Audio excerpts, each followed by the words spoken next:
You're listening to Trending with Timmerie. So, what's trending? Solidarity HealthShare is simple to help pay for affordable, quality health care. They enable the community to share in each other's eligible medical expenses. You choose the doctor that you want to see. Even integrative and alternative medical treatments are eligible. Solidarity HealthShare helps pay for NaPro Technology and costs associated with natural family planning. Solidarity HealthShare is dedicated to both faith and your health care. Information is available at solidarityhealthshare.org. Joining me today, I'm really excited to have join me Michael Knowles from the Daily Wire. You may have heard him on his show, The Michael Knowles Show. If you're not aware, he is actually Catholic, and we'll be diving in just a little bit into his story of having converted to Catholicism after having been at Yale. Michael Knowles, thanks for joining me today. Oh, thank you for having me. It's so nice to be here. Okay, I've got to ask, are you hanging out on the beach right now as I'm talking to you? I did do a live show from the beach just a few days ago on the off chance that Governor Newsom watches my show every day. But at the moment, I'm back in my studio, though I look forward to California opening up sooner rather than later. And if they don't, I might just have to take another walk on the beach anyway. This is great. I actually want to talk about that a little later on, especially the attack on the churches that we're seeing, especially from governors in California, Illinois, and New York. But let's talk about this topic of socialism, because I see this as an undercurrent right now behind the coronavirus and how some governors in local cities are deciding to implement things. People believe that kind of their savior anymore is in the government, a political party or a particular person. Why doesn't socialism actually make people happy? Well, because socialism is a false religion. You know, socialism and communism and those associated systems have been called the God that failed. The entire purpose of Marxism and its evolutions into various types of socialism was to supplant Christianity, so to supplant our traditional religion with a materialistic religion that tries to create a heaven on earth. And, you know, these terms are a little confusing. We hear about socialism and communism. A good way I've heard it put is that Christians go to heaven and socialists go to communism. So communism is the sort of utopian conclusion of socialism. And you might have thought that socialism was vanquished with the fall of the Berlin Wall when we won the Cold War at the end of the 20th century. But it is making a resurgence now. It's particularly popular among young people. The various polls have shown that the majority even of young Americans identify as socialists. That's the bad news. The good news is that a much smaller percentage of them can actually define what socialism is. So obviously there's a little bit of an ignorance problem going on. And one thing I think has been particularly harmful is a rewriting of Christianity, an attempt to say that Christianity is really in some ways a socialistic religion. You hear this often. People will say Jesus was a socialist. And of course, nothing could be further from the truth. Socialism is anti-Christian. The Catechism of the Catholic Church is very clear on this point. And many of our great popes have written at length about the scourge of socialism. Blessed Pope Pius IX wrote about this. St. Pius X talked about this and wrote about this. And Pope Leo XIII wrote Rerum Novarum and Quod Apostolici Muneris, two wonderful encyclicals that refer to socialism as a pest, a plague, something that must be utterly resisted, something that would steal the very gospel itself. His words, not mine, but they're very true words. And so I think it's important, even among us Catholics, to who might not be drawn in by socialism, but who might go soft on it, to remember that this is a really deeply anti-Christian ideology that must be rejected entirely.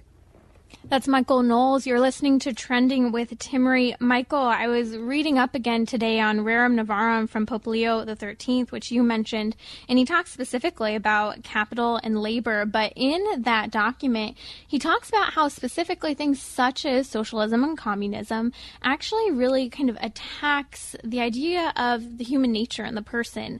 And in fact, it starts to kind of diminish and say things such as just natural basic differences between between human persons, the capacity to have different gifts and skills, health level, strength, fortune.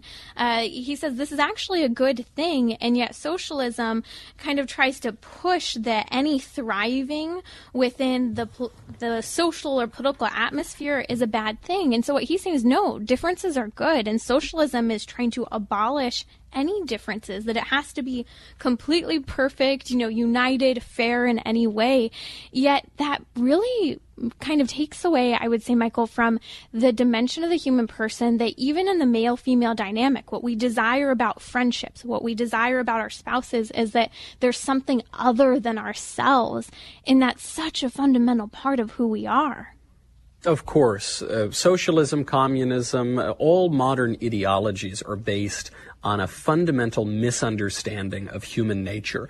And this is why all of the socialist theorists over time and the socialist dictators who followed in their footsteps sought primarily to change human nature. And yet the fact of nature is you can't change it. That's why it's our nature. And so any attempt to fundamentally change human nature apart from who we are is destined to fail. And this is why you saw such carnage in the 20th century. One of the lines that's attributed to Joseph Stalin, very famous socialist, was that you can't make an omelet without cracking a few eggs. And there were about 100 million eggs that were cracked in the 20th century in communist China, in the Soviet Union, in so many places, Cuba, all around the world, Vietnam, and they haven't succeeded at changing human nature because you can't. They've just succeeded at spreading misery all around. And even where people were not killed by socialism, the premises of it have really ruined people's lives, as you say, this idea that all human beings have to be exactly the same, this idea that men and women can't be complementary to one another, they have to be identical. This has bred a lot of misery, a lot of alienation, a lot of loneliness. You see this expressed in a sort of hyper-individualism that says that we have no need of anybody else, no need of the family, no need of social structures. And you see this in the kind of pathetic statism that's spread around, that the only meaningful relationship any of us can have is with the federal government. Former President Barack Obama tried to push this idea during his 2012 re-election campaign. He had a very ominous project called The Life of Julia. It was actually so awful that they've scrubbed it from the internet. But it was this thought experiment of this young woman, hypothetical woman named Julia, who from cradle to grave has only one meaningful relationship in her life, and that is with the government. And that's not a life that any of us wants to live. We know that it's not in accordance with our nature. It's not in accordance with who we are meant to be. And it's incumbent on all of us to remember that when we're looking at various political systems, the ones that alienate us from our church and ultimately from ourselves are the ones we have to reject. That's Michael Knowles from the Daily Wire. You're listening to Trending with Timmerie. You can find Michael Knowles' show at dailywire.com. Michael, I keep coming back to this topic. At the beginning of the show, I was talking about a new show that's about to launch on Fox called Labor of Love, about a 41-year-old woman who says she has it all, is happy, beautiful, a successful career, but lo and behold, she's unhappy because she doesn't have a baby, and now she's trying to be set up with a man or decide to not settle down with a man and have a baby on her own. Yet, we look at kind of the Christian understanding of the human person, specifically the Catholic understanding. Our Catholic theology talks about how we are made to be a gift of self. And there's this great value and transformation in the virtue of giving yourself to others.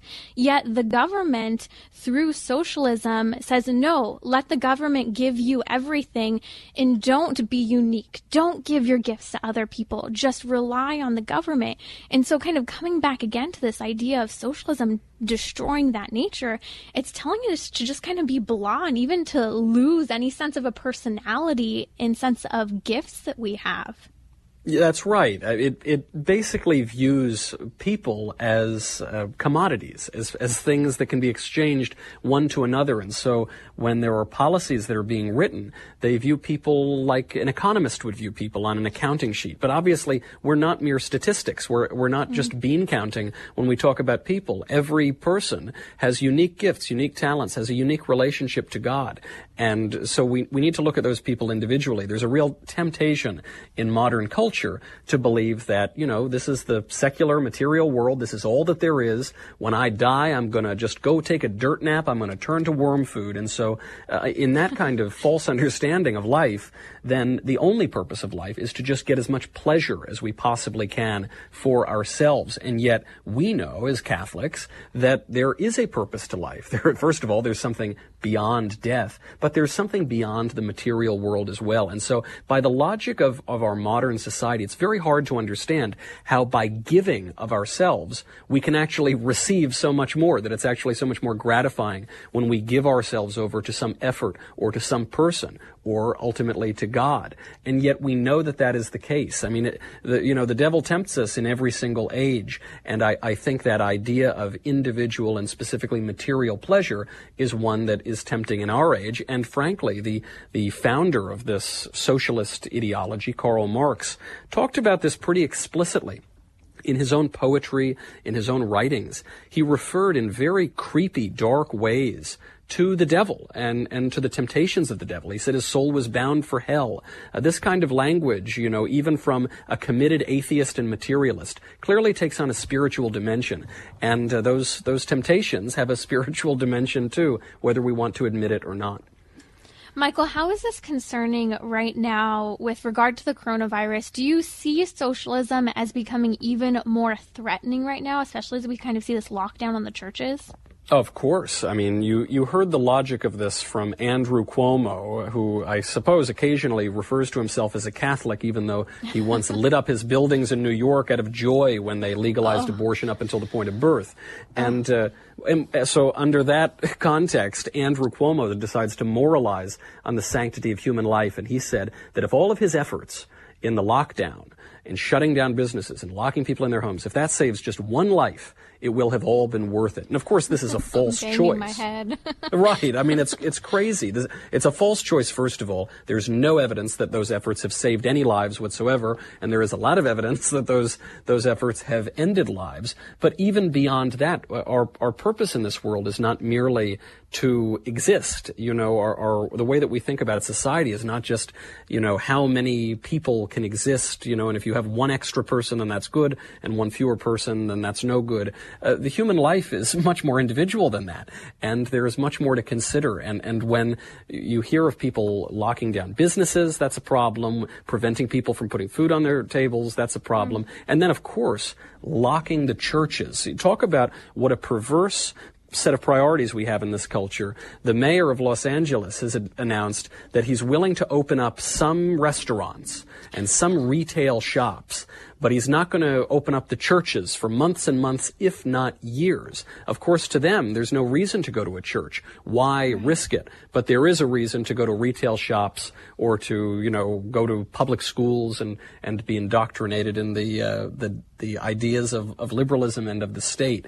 That this is a real victory, at least in the short run, of the state over the churches, over our spiritual life, and we need to resist it. And I certainly hope that some of our spiritual leaders and the bishops will take this problem with the seriousness that it deserves and push back against it, because people need the sacraments.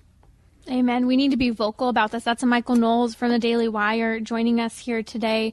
And, I'm so proud of my mom. These past couple weeks, she's been testifying before the Board of Supervisors in their town, and they ended up finally kind of getting rid of face masks and some other things in the area here.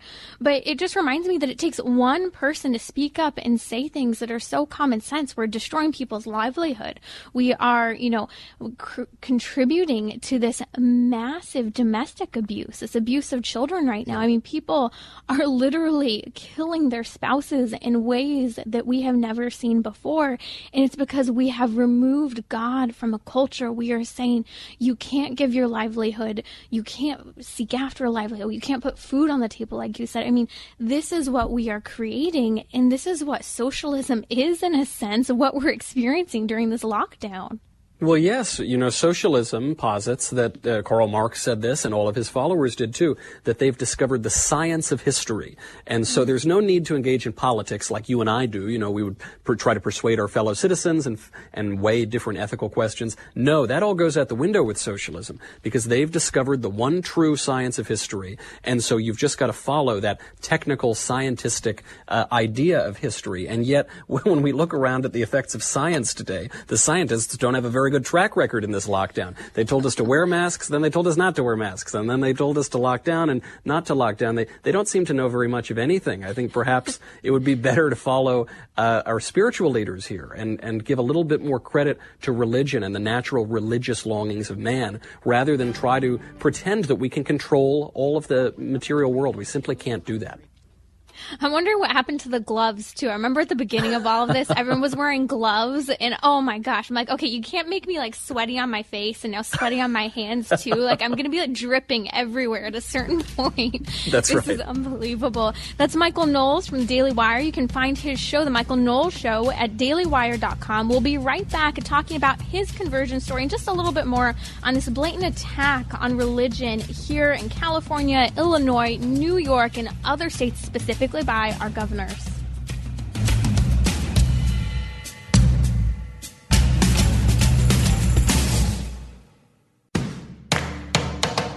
We're talking about what you're thinking about. You're listening to Trending with Timmerie on Relevant Radio and the Relevant Radio app.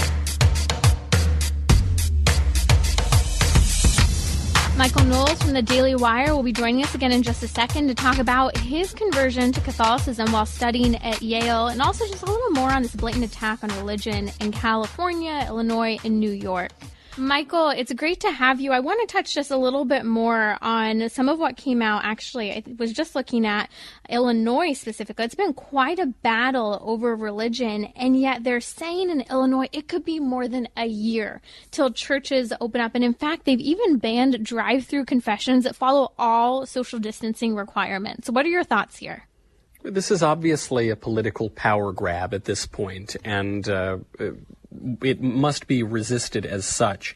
You saw this around the country. There was a Protestant church that was offering drive-through services. So you go up and you listen to the pastor or whatever, and they banned that as well. Now, obviously, this doesn't put anybody's health at risk, but it's more of a flex from the government for them to tell you what they will do and what they won't do. There's a lot of chatter now around the country that they're going to reopen the schools, because what else are you going to do with the kids? You can't be expected to stay home with your kids, and they're going to reopen certain retail businesses because people have to shop. They've got to get new clothing and gadgets. But there's no plan to reopen the churches, because I think for a lot of liberal, atheistic people, they just think that church is an anachronism from an old age, back when people held these crazy superstitious beliefs about things like the human soul and God and heaven. And so they think that they can just push that off into the future. And frankly, if the churches never reopened, that would be a fine and dandy thing. Honestly, the way that some of these states are going, I feel like our malls are going to be open before churches open. They will. They certainly will. I mean, that is the priority of our culture. And unfortunately, we haven't seen a whole lot of courage from the people who are supposed to be leading us and who are supposed to be our shepherds and who are supposed to be opening the churches. It's one thing for Protestant people to say that, they can just stream their church services on Facebook or something, because they very often don't have a sense of the sacraments. But we Catholics need the sacraments. We have to go before the real presence of Christ in the Blessed Sacrament. We need to go to confession. Ours is an incarnational faith. And I don't know if it's that our politicians don't understand it or they just don't care. But this simply cannot go on for months and months and years. Something's got to give. And it requires courage on the part of Catholics. Sometimes I think we forget that courage is a virtue, and it's the prerequisite of all of the virtues. And as it becomes clearer that this is just an opportunistic play for power by politicians, we should not accept it. Absolutely. Encourages to act in the face of fear. Fear is not gone. And I think that, there are steps that we have to take, whether that's, speaking in front of local government officials who have the ability to have an influence. What do you see are some of the steps that we lay people can take right now to help open up our churches? Well, one thing that I noticed out here with our California Governor Newsom is that he apparently does listen to pressure.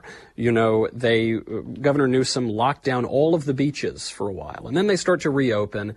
And some people in Orange County, California, one of the few conservative areas left in the state, they protested. They said, we're not going to do this. We're going to go to the beach. We're going to go out. And it seemed... So I know, it was so fabulous. It seemed as though he was targeting them because that county did not vote for him in 2018. He's got some political opponents there. But then all of a sudden, when people just ignored his order, and these people were being very prudential, they were, remaining distant from one another. It's not as though they were sort of coughing in each other's faces or anything like that. They were being very cautious. And so he decided to reopen those beaches because, if we don't listen to these politicians, then they've got a real credibility problem on their hands. And I think they're learning that you can't lead people where they don't want to be led. And so we need to grow a backbone, all of us faithful, and start pushing back on it because they will listen. They only have so much power. They only have so much credibility. And it's the amount that we give them. And I find it fascinating because I'm seeing people with activism roots, a lot of people in the marriage and family movement, the pro-life movement, who are willing to speak up right now. They're having to be distracted by the fact that our abortion clinics are left open, but our churches aren't. And maybe we need to focus a little bit more time on the churches. So I want to encourage people, get out there with your signs. Don't be afraid to speak up. And it's not just writing our bishops. Our bishops are great, but writing our political leaders locally, statewide is very important. Michael Knowles from the Daily Wire is with me. You can find his show at dailywire.com. Michael, let's talk about your conversion to Catholicism. You studied at Yale and you were not Catholic when you went there. Walk us through your faith journey and what kind of transformed this for you.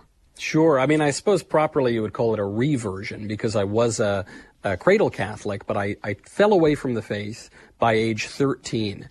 That was the time at which there was a lot of the new atheists, Christopher Hitchens and Daniel Dennett and those guys, and that their arguments are not very good arguments, but they appeal to a 13-year-old boy. So I was taken with them. This was also during the time of the sex crisis in the church, and I also, I take full responsibility for my falling away from the church. I think it was the hubris of a teenage boy.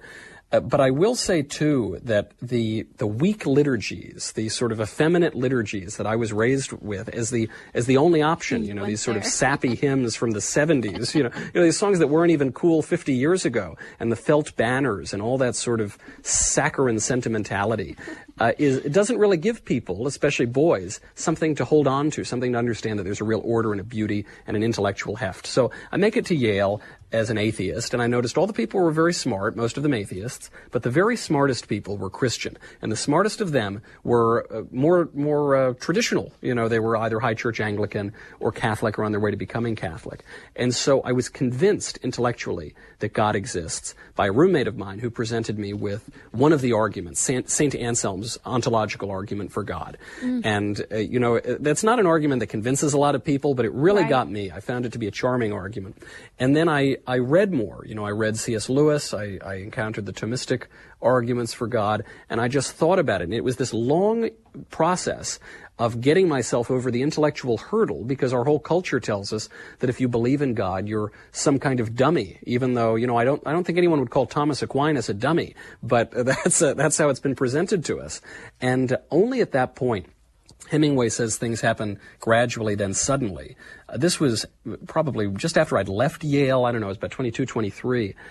Only after that intellectual reversion, that understanding, then the more spiritual elements really began to hit me. And that process, I guess about 23 until the present, has only deepened. That's something that's so nice about the faith is, as my priest, Father Rutler, says, quoting Dr. Johnson, shallows are clear, and shallow thinking is clear, but deep things are profound. They're a little murky, and so you kind of can delve those depths, and there's no end to it, because we could never comprehend the faith.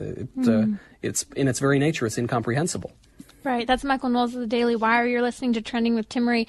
Michael, it reminds me a couple of weeks ago I had Helen Alvarez with me, and we were talking about law students right now and kind of what's the problem that so many law students can't see truth, they can't come to a basic understanding of God. And she really said, I think it's just time. They don't have time to just sit and think, or they don't take the time about these arguments. And so I think it's very profound. You know, your experience there at Yale, I remember you commenting when you were on the show before that you were kind of looking at, like, who are the smart people? Who are the people I'm engaging with on campus? And there were people of faith. Yes. Yeah, that's right. And also the world, you know, if you have a materialist, secular, liberal, you know, whatever phrase you want, worldview, it's seductive, but the world doesn't make a whole lot of sense. You know, you can't really make sense of your deepest longings, your loves, your joys, your hopes, your own sense of yourself, the reason you're here. I mean, it sort of transforms all of existence into an ironic, cruel joke. And then when you see the world through the lens of the faith, everything begins to make sense. I mean, you know, Catholicism is so rich in symbols that we recognize that this material that we're touching, that's all around us, has a spiritual and a metaphysical significance as well. And it just, either the world is one cruel joke and we're wrong about everything and we can't even rely on our own faculties of reason, at which point, you know, who cares? Or this makes sense. And I think if young people were given the time and maybe the encouragement to think on these eternal questions instead of remaining perpetually agitated with whatever the latest politics news is or whatever the latest technology is, if they were able to really contemplate those questions, even for a few hours, I think they would find that modern secular modernity just doesn't suffice. It doesn't answer those questions. It doesn't satisfy. And that's the beast of the news cycle right now with the coronavirus. You'd think that this was our time to pull back, to pause, to rest, to kind of think about those things we haven't had time to think about. But instead, we're being consumed by the news cycle. Listen, Michael, I have another question for you. You mentioned earlier kind of this effeminacy of the liturgy, the Catholic liturgy, and how it was a turnoff for you, you know, when you were a young boy. And I'm going to get in trouble here because last time you and I spoke about this, we had a lot of pushback. But there's such value to what you're having to say. There's so many men who are saying church does not engage me. And I have to tell you, and I'm going to get myself in trouble here. There are times where I will go to a certain church or I'm traveling and I cannot pray because I am having to plug my ears because of the songs that are being sung that are so off key, are so awfully written, bad theology, that I'm more angry and frustrated and distracted by the song. And it's unfortunate because good music, good, beautiful liturgical music elevates the soul and allows for contemplation rather than distraction. Of course. I mean, the whole premise of these sappy, frequently heretical songs like Eagle's Wings and songs like that, the whole idea was that they're going to be hip and cool and bring the youths back to the church, and that simply doesn't happen. You know, when you go into these more hippy-dippy kind of liturgies, the median age is about 107. And when you go into a traditional Latin Mass, which, you know, I only became available even when I turned, I guess, 16, 17, and I had never been raised with it. When you go to a traditional Latin Mass, the median age is about 22, and somehow they all have 10 kids. I don't know how that is, you know. That's where the life is. That's where the growth is. That's where the vibrancy is. And so I do wish that some of the people who were so interested in bringing the youths back to the church would actually listen to those youths. You know, I mentioned the great Father Rutler earlier. He had a wonderful line about how some perhaps well-intentioned but misguided priests will, you know, turn the modern Mass into a sort of performance, like ham actors in a dying vaudeville show, to use his phrase. When we realize, when we attend a more traditional liturgy, the priest is facing ad orientem, that he's leading us in a real prayer and a real sacrifice. And he's not merely putting on a show so that we can be entertained for an hour before we go to brunch. You know, as this world is so rich in symbolism, then all these moments of the Mass, these symbols really matter. And it would seem to me, just from anecdotally from my own experience and talking to many other young people, that they find that richness so much more in the traditional forms of liturgy and in the traditional Latin Mass. And it's fascinating because even in places where, let's say, they don't have the Latin Mass, but what we're seeing is there's an increase in a return to chant. There's an increase in a return to the smells, the bells, and all of these elements. The reverence is palpable. I mean, people, young people, and we're talking about young people because young people haven't seen the reverence of the liturgy. Even 20 years ago in my own childhood, there was deeper reverence, silence before Mass, people praying after Mass. I mean, if you've grown up in the last 15, 20 years, I mean, that's gone away. And so I hear a lot of people say, well, I grew up with kind of some of this hippiness. I've grown up with, the music that we're used to. But sometimes when that foundation hasn't been kind of set for a lot of people, they really are struggling. And I get it. Of course. And I think you've touched on a great point here, which is that this is not simply a battle between the Tridentine Mass and the Mass of Paul VI, the Novus Ordo. There can be a reverent Novus Ordo. It's just, unfortunately, there have been so many liturgical abuses over the past 50 years that people forget that. They think that the new Mass is sort of intrinsically irreverent, but it doesn't have to be. If you just bring back altar rails, if you bring back receiving the Eucharist on the tongue, if you bring back some chanting, if you bring back some smells and bells, if you simply brought back the priest facing ad orientem, just that change alone would so radically alter people's perspectives and put it quite literally in the right direction. I agree with you 100%. That's Michael Knowles from the Daily Wire. You can find his show, The Michael Knowles Show, at dailywire.com. Thanks so much for joining us, Michael. We'll have to have you back again soon. Timmerie, so good to be with you. Thank you so much. You can listen to more of Trending with Timmerie via the Relevant Radio app or at relevantradio.com/trending.